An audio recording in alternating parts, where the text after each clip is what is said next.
Hi friends, నమస్తే. Mass Maharaj హీరోగా mass జాతర ఈ వారం అయితే రిలీజ్ సిద్ధమైంది. పలు సార్లు వాయిదా పడుతూ ఈ వీకెండ్ అయితే రిలీజ్ చేయబోతున్నారు ఈ సినిమాని. మాస్ మహారాజ్ మాస్ జాతర అంటే సరైన టైటిల్ కుదిరిందని చెప్పాలి. ఆయన ఫ్రీ రిలీజ్ ఈవెంట్ లో మాట్లాడుతూ గత కొద్ది రోజులుగా అభిమానులకి నా సినిమాలు డిసప్పాయింట్ అవుతున్నాయి, కానీ ఈ సినిమా మాత్రం అస్సలు డిసప్పాయింట్ అవ్వదని ఘంటాపరంగా చెప్పారు మాస్ మహారాజ్. కొత్త డైరెక్టర్లకి అవకాశం ఇవ్వడం, కొత్త మ్యూజిక్ డైరెక్టర్లకు అవకాశం ఇవ్వడంలో ముందుంటాడు రవణ. అతని ఏజ్ 50 దాటినా ఇంకా 40 సంవత్సరాల కుర్రాడులో ఉంటాడు. అంత ఎనర్జీతో ఉంటాడు రవితేజ. మాస్ జాతర ఫ్రీ రిలీజ్ ఈవెంట్ అంగరంగ వైభవంగా చేశారు.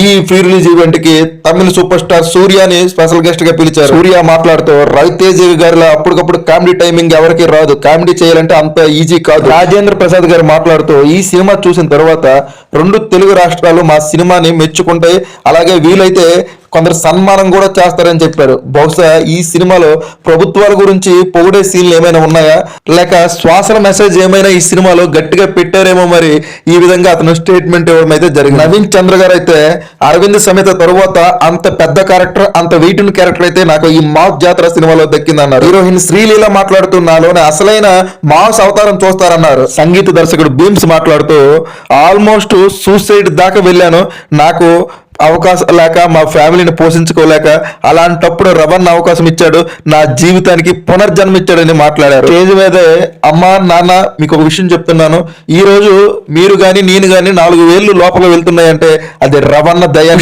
గా మాట్లాడారు సంగీత దర్శకుడు భీమ్. ఈ సినిమాలో కూడా సాంగ్స్ అయితే అదిరిపోయాయని చెప్పాలి.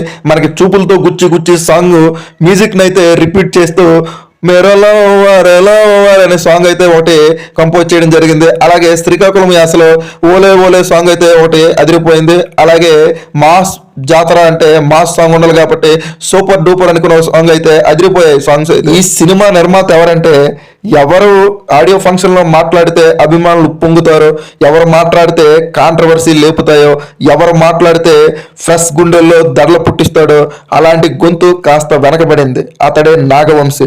ఎందుకు మాట్లాడలేదంటే వార్ 2 ఫ్రీ రిలీజ్ ఈవెంట్ లో కొంచెం అతి చేశాడు. ఆ అతి ఎఫెక్ట్ వల్ల మళ్ళీ ఏం మాట్లాడినా ట్రోల్ అవుతుందని కాస్త వెనక తగ్గి కొంచెం అయితే తక్కువ మాట్లాడాడు.